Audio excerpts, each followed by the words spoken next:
O podcast Peconte Cultural é patrocinado pela Fermave Eletroquímica, Grupo Tecnotêxtil e a AgroCP, por meio da Lei de Incentivo Federal à Cultura, Ministério da Cultura e Governo Federal. Sejam todos bem-vindos, bem-vindas e estamos chegando ao encerramento do IPConte Podcast Cultural com o tema A Lei de Incentivo à Cultura. Foram meses incríveis de diálogo sobre a cultura, sobre o desenvolvimento da sociedade, gestão de projetos. Foram convidados super especiais que puderam enriquecer de uma forma ímpar toda essa nossa trajetória, toda essa discussão e trouxeram luz para as empresas quando se trata da transparência, da responsabilidade social, da imagem da empresa perante a sociedade no desenvolvimento da cultura. A gente espera de coração que a gente tenha contribuído de uma forma significativa para o desenvolvimento desses projetos que são tão importantes e relevantes para a sociedade como um todo.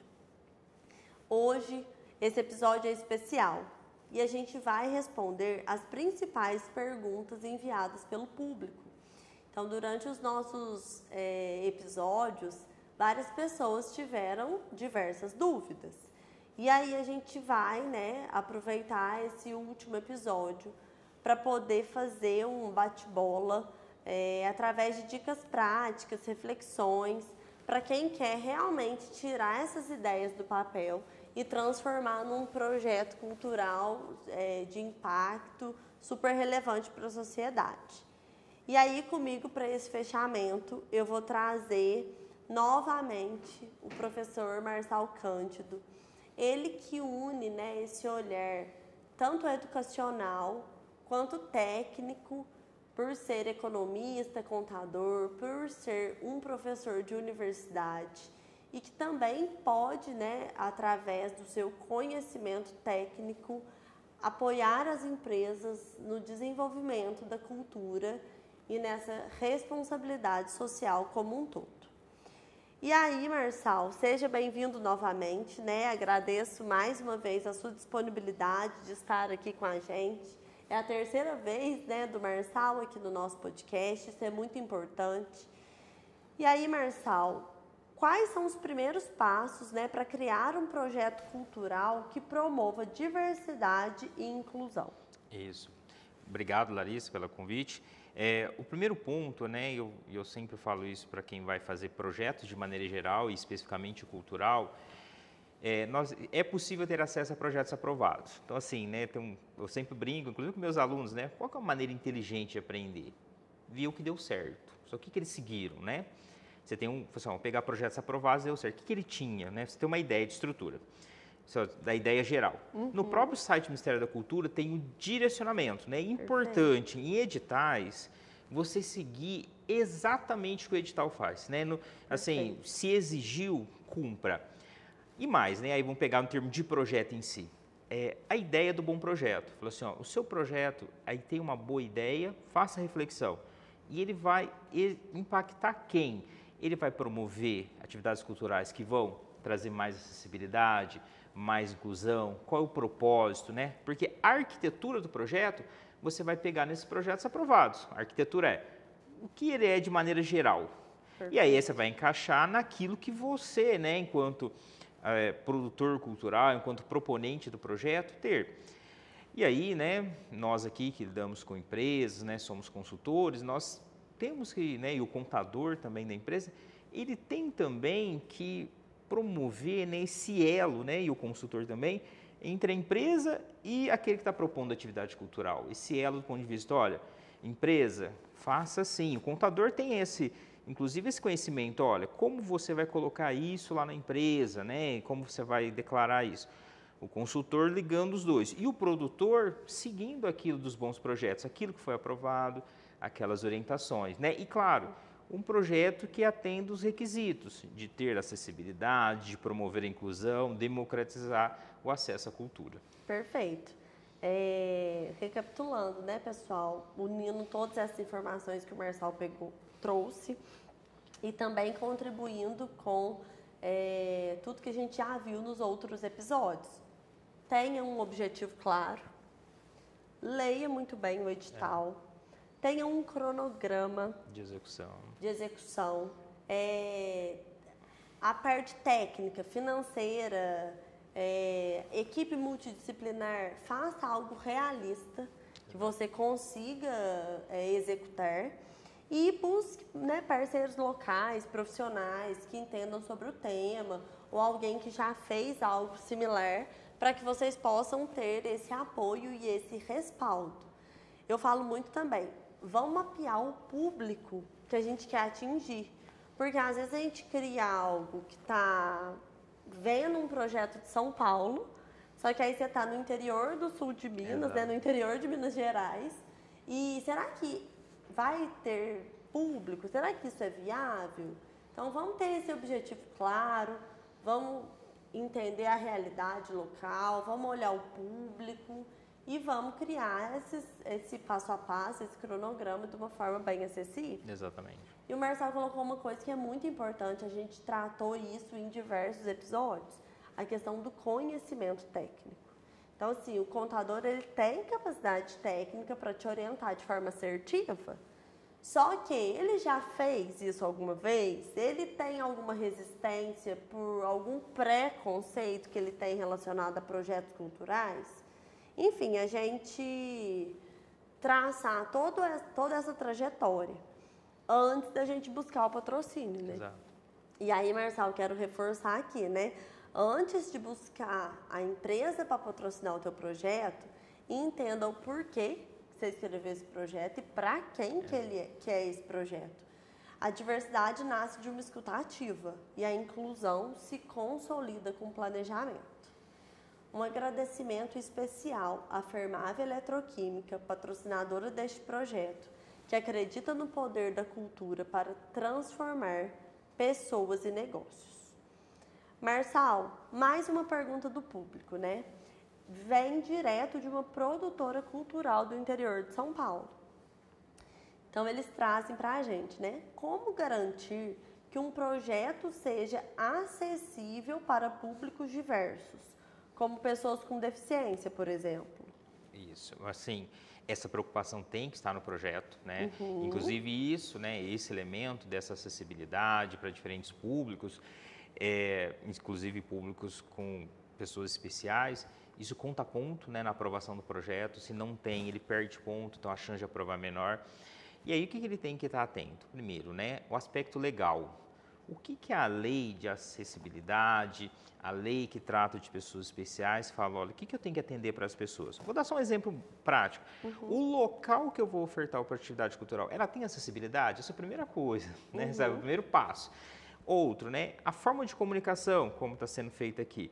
Vou ter um intérprete de Libras ou não para essas pessoas? Esse passa. Aí os outros passam o seguinte, o público que eu estou querendo atingir, eu tenho pessoas especiais de diferentes faixas etárias, né? Tem mais jovens, adultos, né? Às vezes idosos também. Então, como que eu tento com um projeto que tem acessibilidade para esses públicos, né? Que tipo de atividade cultural eu posso trazer que dê acessibilidade para diferentes públicos? Isso é muito importante se preocupar com isso. E aí, Marçal, eu trago aqui, né, para o pessoal e até para essa produtora. Nós temos que incluir a acessibilidade desde a concepção do projeto. Exatamente. Não adianta eu já ter um cronograma e durante a execução eu querer incluir acessibilidade. Até porque a IN 23, ela traz que o orçamento e o fluxo de caixa ele já deve ser previsto.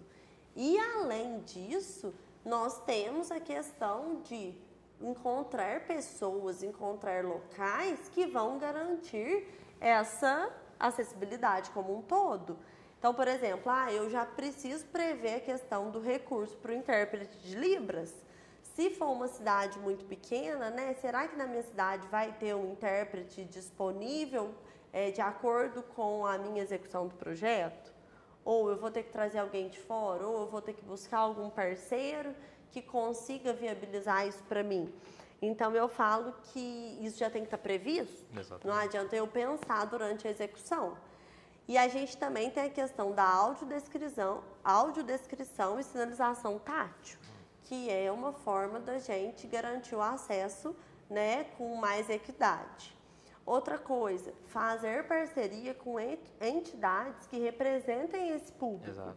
Então, o Marçal trouxe uma coisa interessante. O meu projeto, ele pode contemplar um público diverso, desde o mais jovem, né, até as pessoas mais velhas. Então, como que eu vou alcançar de uma forma dinâmica todo esse público? Todo mundo vai ter acesso à internet? Todo mundo vai ter fácil acesso àquele local? As pessoas vão conseguir entender de uma forma clara e objetiva aquilo que eu quero tratar? Outra coisa, né? Medir a experiência, não apenas o alcance. Então, como que eu trago essa experiência de uma forma igual?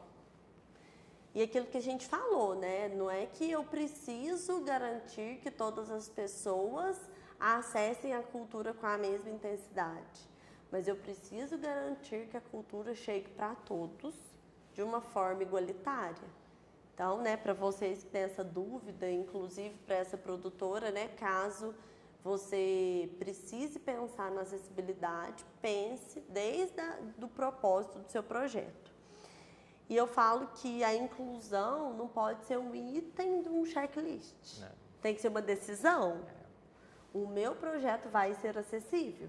E aí, em todas as etapas dele, eu pensar em como que eu vou fazer essa inclusão. E aí, gente, quando a cultura ela é acessível, ela deixa de ser um privilégio, né? E torna-se um direito. E eu vejo que isso é o mais importante e é o ponto crucial para que os projetos tenham acessibilidade, né, Marçal? Exato. Então, o nosso agradecimento ao Grupo Tecnotêxtil, que entende que inovação e responsabilidade social caminham lado a lado. Vamos para a próxima pergunta, né, Marçal? Editais, impacto e erros mais comuns, né? Então, agora a gente vai unir 3 perguntas que se conectam. O que os editais exigem para projetos que buscam fomentar a inclusão e a diversidade? Como medir o impacto de um projeto cultural na promoção da diversidade?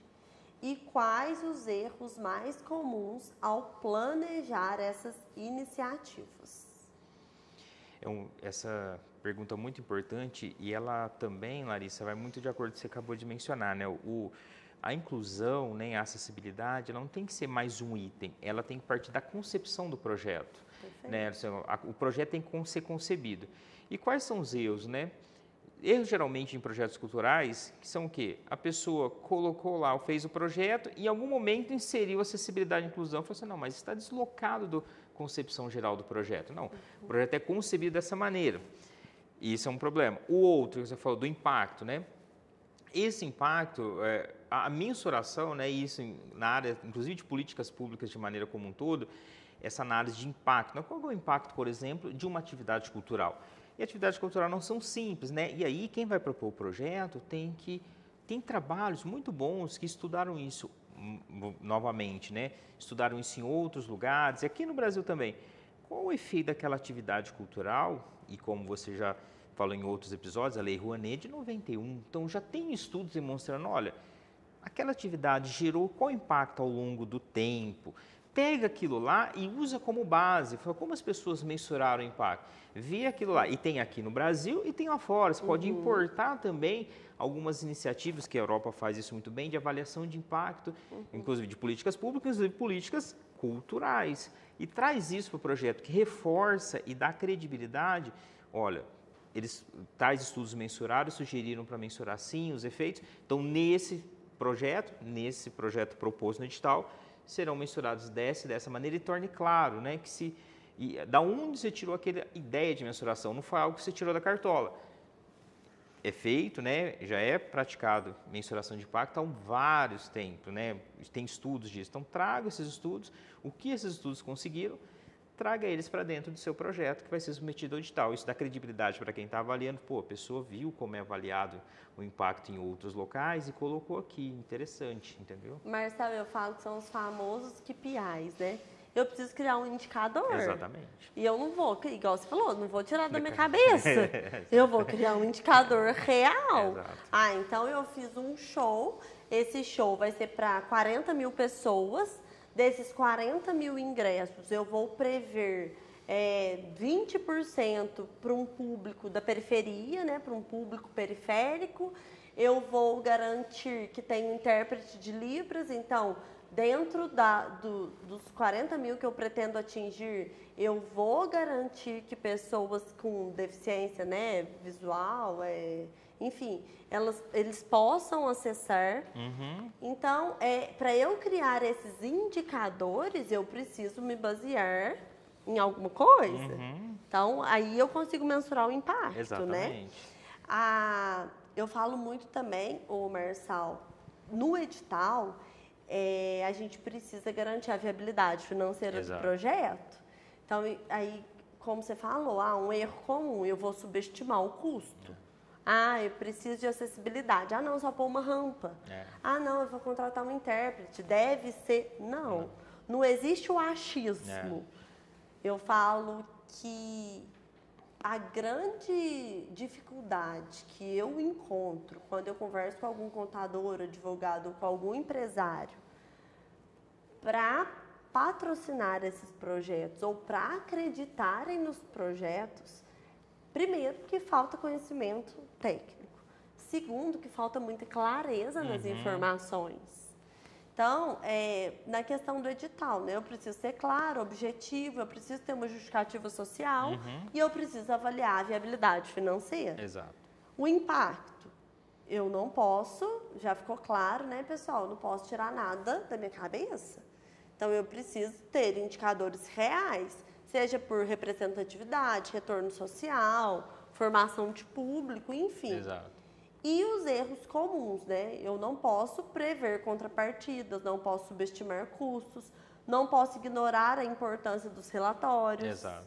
Ignorar a questão da prestação de Prestação de contas, muito né? importante. Até para contribuir. A gente vê agora com a IN 23 que as pessoas que têm um MEI, elas podem ter até 30% de destinação da verba pro MEI.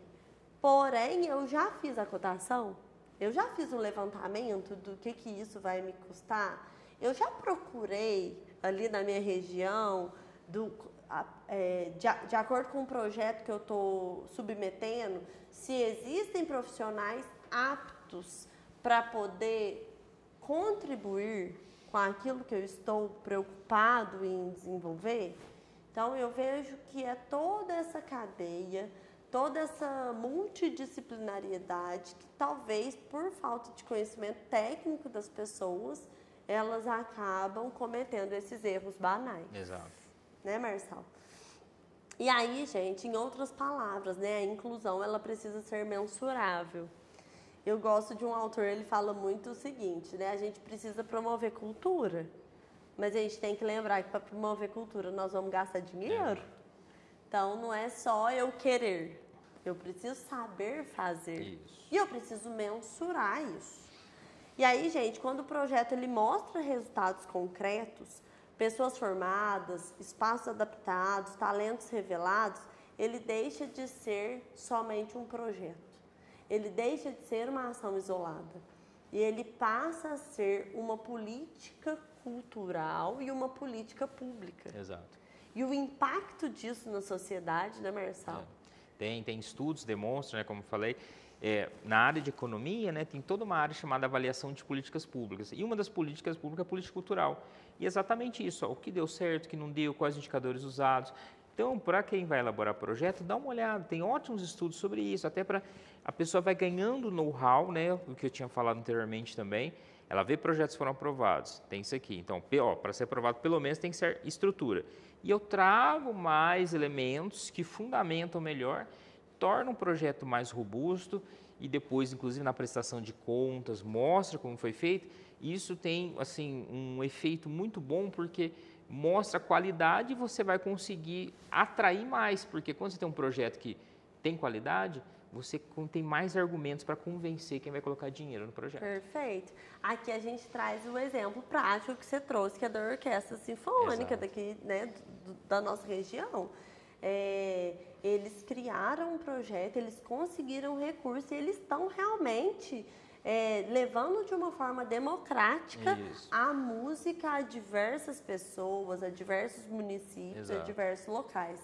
E aí eu falo, nós temos sim o mensurável, mas nós temos também o impacto intangível, que é aquilo que não é visto, mas que a gente vive.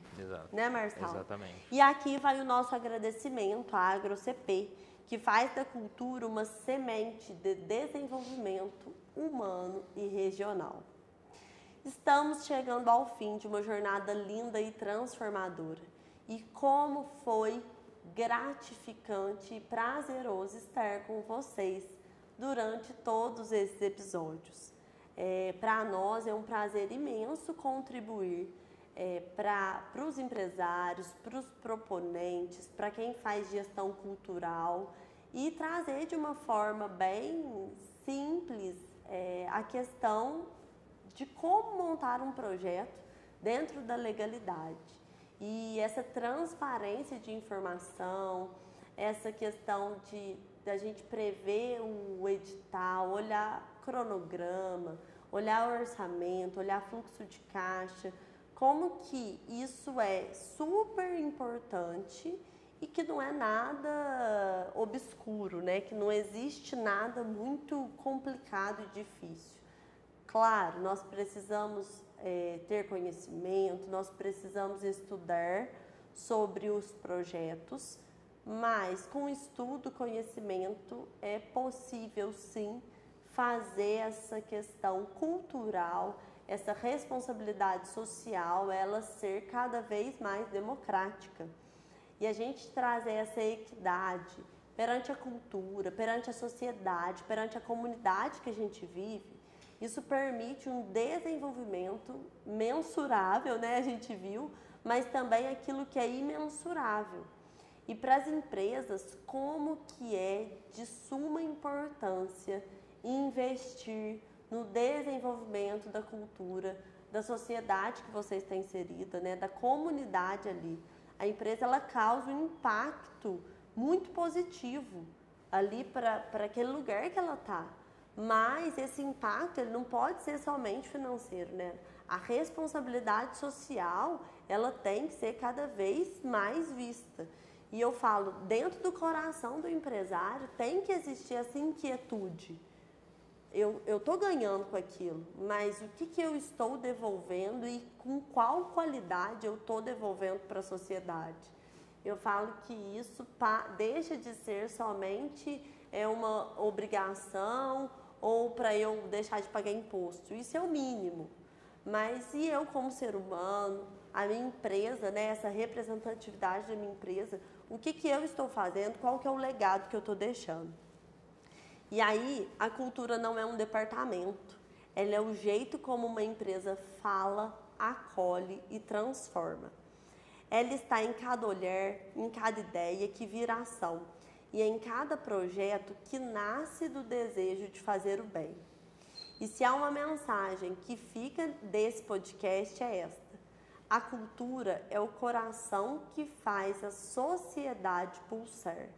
E o incentivo é o que faz esse coração continuar batendo. Ou seja, incentivem a cultura. Os resultados, eles serão cada vez mais visíveis. E o impacto disso para você empresário, para a empresa, para você que é gestor de projeto, ele vai ser incalculável. O podcast Peconte Cultural é uma prova de que quando a iniciativa privada, o poder público e os profissionais da cultura se unem, o resultado é transformação real. Este episódio do podcast Peconte Cultural contou com o patrocínio da Fermave Eletroquímica, Grupo Tecnotêxtil e AgroCP, por meio da Lei Federal de Incentivo à Cultura, Ministério da Cultura e Governo Federal. Eu sou Larissa Trolesi e deixo o meu muito obrigado a todos aqueles que acreditam na cultura como caminho de inclusão, diversidade e futuro. Até breve e que a cultura continue nos movendo.